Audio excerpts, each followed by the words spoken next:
everyone in the Blender community. I'm creating this video because I'm releasing some add-ons that I have found very useful, and I'm hoping you will find useful as well. I talked about some of this stuff at the 2016 Blender conference. If you saw the talk on Blender as a garment design tool, I showed some of this. So you want to go to github.com/the3dadvantage/blender surface follow, and the scripts that I'm showing today are surfacefollow.py, uvshape.py, and if you're interested you can also download texturehack.py. Okay, so here's a quick demo of how this tool works. I'm going to subdivide this plane, and I'm just going to make the surface move using Blender's cloth engine. So I'm creating a group here for the pinning, and then I'm adding the cloth modifier, and we're going to set the pin group, and then you can see this is how Blender's cloth engine works. And what I'm going to do now is use the surface follow tool to attach an object to the surface of this. So I'm going to add some spikes, just, in case you were thinking you want to model a really uncomfortable flannel shirt that's covered in spikes. So I can actually create multiple objects and bind them to the surface, but it runs more efficiently with one object. So I'm going to do this all as one object. So we're just duplicating these spikes all over the surface of this thing. Now we select the first object and then the second object, and the active object ends up being our surface, and it will bind it to the surface when I click the bind to surface button. Now we're going to set it to update on the frame handler, and our spikes are now following the cloth. So it works just like that. It's that easy. You could have multiple objects selected if you want, and then when you bind, it just binds it to whatever the active object is. So the real beauty of this tool is if you need an object to deform along the surface of another object. So like a continuous object that is going to bend with the surface of another object. So here I'm going to do it with a tube, just because it makes a long continuous shape, and you can see what I'm talking about.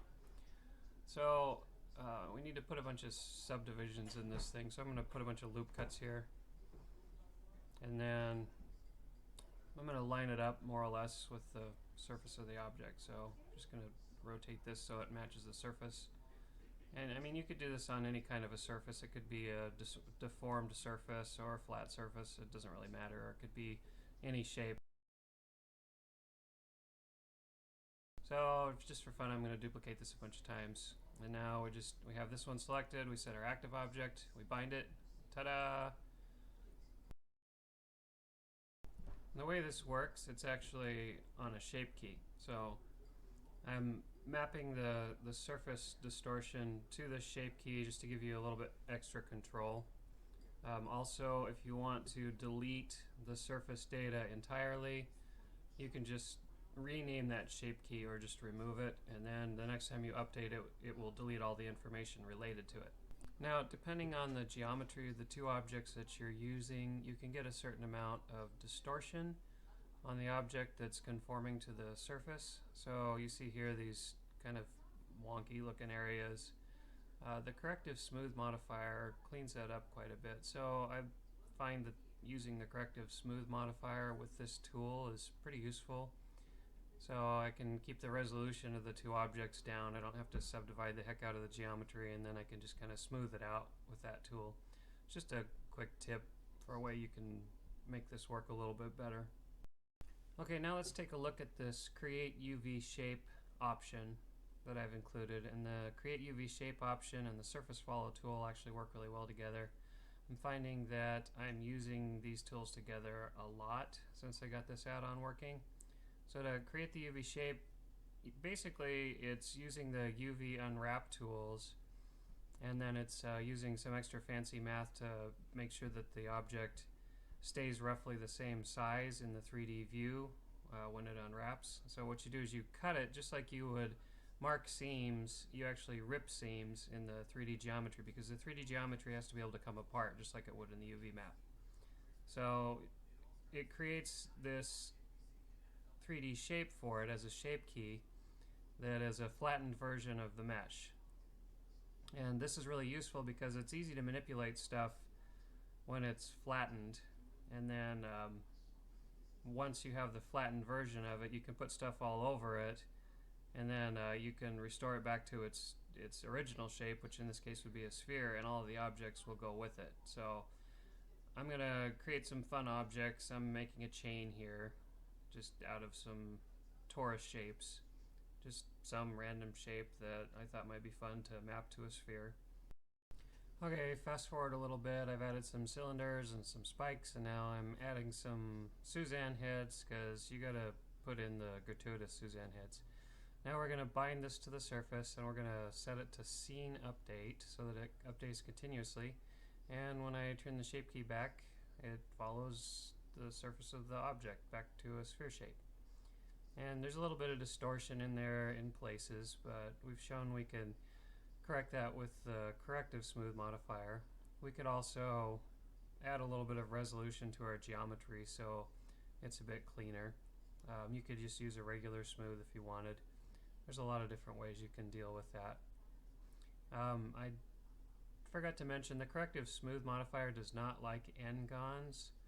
So cylinders naturally come in with n-gons and it looks really horrible. So if you go into the cylinders and get rid of the n-gons, so we're going to delete these n-gons out of these cylinders and then recreate the corrective smooth modifier, because the corrective smooth modifier has to recalculate when you make changes. And then we're going to go ahead and rebind it to the surface also. And now let's get rid of this last one. Okay, so you'll see now with the corrective smooth modifier, now that I've gotten rid of those n-gons, it's going to look totally different. So the open ends, let's put that modifier back on. Okay, so now the open ends look really nice and clean. So just something to be aware of if you're using the corrective smooth modifier. It does not play well with n-gons. So while I was at the conference, there were some people who approached me after my talk and asked if it'd be possible to model parasites around blood cells. So I got to thinking about how would you model something that wrapped around and around a tube if you had to start with a flattened tube. And so I came up with something that's kind of interesting that I thought I would share. So I'm just creating a basic tube here using the curve with a bevel object, and then I'm going to convert that, and actually the origin is off here, so let me fix that real quick. I just need to set the origin back. Okay, now we're going to convert that to a mesh, and then we need to get it ready to unwrap it, just like if you were marking seams. So we're going to rip a seam in the geometry here. We just hit V to rip that, and then I'm going to hit my Create UV Shape button here. And now I have my UV shape key over here, and that gives me a flattened version of this tube. So now to wrap an object around it several times like a spiral, I'm going to create duplicates and hook them together.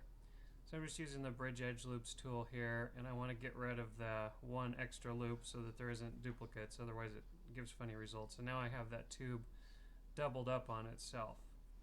So I'm going to create several copies of that so that I can basically create a spiral where the tube is wrapping over itself multiple times. So we're just duplicating this and snapping it using active vertex snapping. Do that a bunch of times. Remove doubles. And now I have this tube overlapping itself multiple times. Okay, now that I have this tube overlapping itself, I can use that to create a spiral around the tube.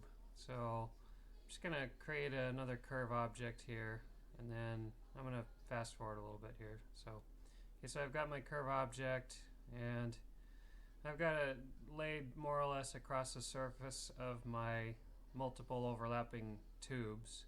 And I'm going to convert it to a mesh because the surface bind only works with meshes at this point. And set it to scene update, and now you can see it spins all around that tube, which if you wanted to wrap around the arm of a character, or you had some other kind of an object, a tube-shaped object or a circle object or something where you wanted to go round and round the surface multiple times, you can use this kind of a technique in order to get it to make multiple twists around the object. So, and I'm just cleaning it up a little bit and moving it closer to the surface here so that it looks a little bit better. Now the bind data, it's reading from the original data, not the shape key. So when I recreate this bind here, it assumes that the shape key is turned off basically. So now you see it's wrapped very nicely around this other tube. So I tested this with wrapping parasites around a vein, and it actually worked really well. I'm sure you can think of lots of uses for this kind of a tool, this kind of a workflow. So just for fun, I was playing with the wave modifier, and this tool works really well with the wave modifier. It gives you some really interesting results. You can just put a wave modifier on the object and all of the other objects, and the wave will affect it, but it's more interesting if you put the wave modifier on one object and then you bind other objects to the surface of the one being distorted by the wave modifier. So I don't know what it is with me and spikes. I have this obsession with spikes apparently for these videos. I'm going to fast forward again here.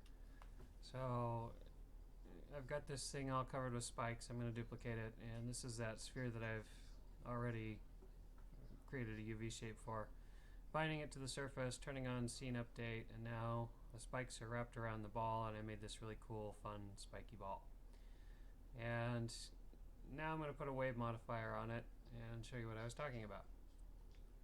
So when we animate this, the spikes move all around, but you'll notice the spikes themselves aren't distorting. They're just simply turning on the surface of the object, which is a very different result from if you were to put the wave modifier on the spikes and on the ball.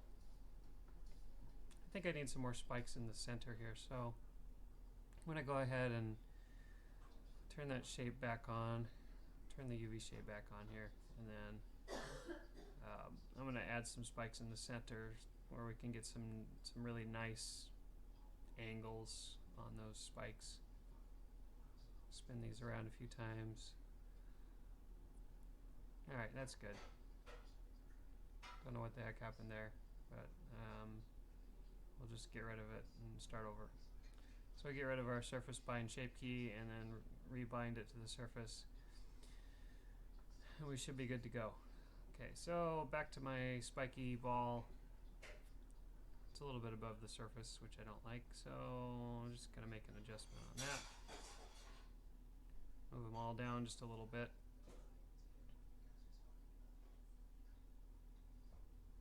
That ought to be good. Okay. Now I can bind it again, and I'll move them down. Because remember, it's pulling its data from the original shape of the spikes, not the active shape key of the spikes. Okay, now you can see you get that nice change in direction of those spikes on the top. I actually created like a chomping mouth with a bunch of spikes in it at one point, and it's really cool with the wave modifier. It looks like the mouth is opening and closing. I suppose this is a little bit gratuitous extra use of the tool, but I thought it was kind of fun, so I wanted to show it. So you can see the difference here. I'm going to join this object with the object below it, and then have the wave modifier affect them both at the same time so you can see the difference. So I got rid of my shape key so that the surface bind data would go away. And now I've joined these objects together, and then when I put the wave modifier back onto the objects together, you can see that the whole thing moves up and down. The spikes don't twist along the surface, they just sort of wave like the rest of the object does. So it's a really different result. And if you were creating something like spikes attached to a bouncing ball or something like this, it looks a lot more realistic if you have one object that's behaving as if it's soft and then the spikes behaving as if they're rigid. So that's another possible way of using this tool. So I was noticing that when you use an armature animation with the surface follow tool, it lags behind by one frame. So you can see here that my animation is running, but the object is actually not updating until one frame after it should be. And I'm using a frame handler, and it's causing that. When you use the scene update version of it, it doesn't have this issue. So if somebody knows why I'm running into that issue and you could post in the comments, that would be great. I'll fix it in the code. The code is also on GitHub, and if somebody wants to make a change to the code and submit it on GitHub, if it works, I'll commit the changes and everybody benefits. For now, as long as you're not using really dense geometry with hundreds of thousands of vertices, it's fine to use the scene update handler. But it'd be nice to fix this bug so it will run a little bit better. You won't have the same performance hit on really dense mesh data. But in the meantime, if you do something really cool with this add-on and you'd like to share, or you'd like to make a tutorial of something cool that you can do with it that I haven't thought of, that would be great. So please post a link in the comments to anything cool you do with this tool, and that would help me to know that people are getting good use out of it. Alright, so we've looked at the surface follow script and we've looked at the create UV shape script. The other script that's on there is the texture hack script, or texture transforms. I called it texture hack because it's basically a script that's been taken out of a larger data structure and just cleaned up a little bit. It really needs a lot more work, but it's still handy, and I still wanted to make it available and post it on GitHub if somebody wanted to sort of pick up from where it is and start making some improvements on it. But it's, as I say, it's still useful even just as it is. So the way this works, you need to have an active texture, and you need to have either an active UV map or a UV map assigned to the texture. Currently it's only working with regular Blender materials. I haven't mapped it to cycles yet. It would be fairly easy to map these transforms to cycles, but it lets you move the textures around in the viewport, which I find to be really handy. So this object, it's all using one UV map, so I could actually drag this texture to various places, and I was accidentally holding shift. So I can move it over to this other spot on the object or to a different object, and it just basically it stays under the cursor wherever I go. And if you're doing something like a logo or a little accessory or something like that, and you want to position it in a really specific place, this is really handy. You can also scale it, and you'll notice it doesn't actually move the UV map. It's mapping it to the texture offsets as it's moving around. So the scaling works the same way. It's mapping the scale to the scale offsets. I wanted to show I can constrain it to either just X or just Y. So when we scale, it scales from wherever you click. So you see the scale origin is wherever I happen to click the mouse to begin with, which is really nice because if you're trying to just scale it using the offsets, it tends to go all over the place. You can also hold shift and scale just on the Y-axis or just on the X-axis. Whichever direction you start moving, it will constrain it in that way. If you hold control, you can freely scale it on X or Y depending on how you move it. So the other tool that's really nice is this rotate function, which you can't normally rotate textures, but this lets you click to set an origin, and then you can spin around it however you like. And it's not actually moving the UV map, it's just rotating the UV map from the center and mapping the offset back to the texture offset. So if you hold shift, it gives you very fine rotation. If you hold control, it rotates in 22.5 degree increments. So if you wanted to just rotate, exactly 45 degrees or exactly 90 degrees or something, it's really nice for that. But like I said, the tool needs some work, so if somebody wants to pick up development of this tool, or maybe you just want to use it as it is and you can get some use out of it, that'd be great. To map it to the cycles, really I would just need to take the values that are being mapped to the texture transforms and map them to the geometry nodes that are controlling the offset. So it'd be fairly simple to make this work with cycles materials. I just have not had the time to do that.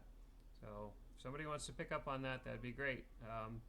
Otherwise, feel free to use it for, if you're using OpenGL for your Blender games or something like that, and you're texturing a lot of game assets, or if you're just using Blender as a tool to create game assets that are going to be exported to another engine or something like that, then setting up the textures this way is really convenient and a lot easier than it would be without this tool. That's all I have for now. I hope you guys get some use out of this tool, and please let me know any ways that you've used it, and like and share so other people have access to it. Thanks a lot, and happy blending, everyone.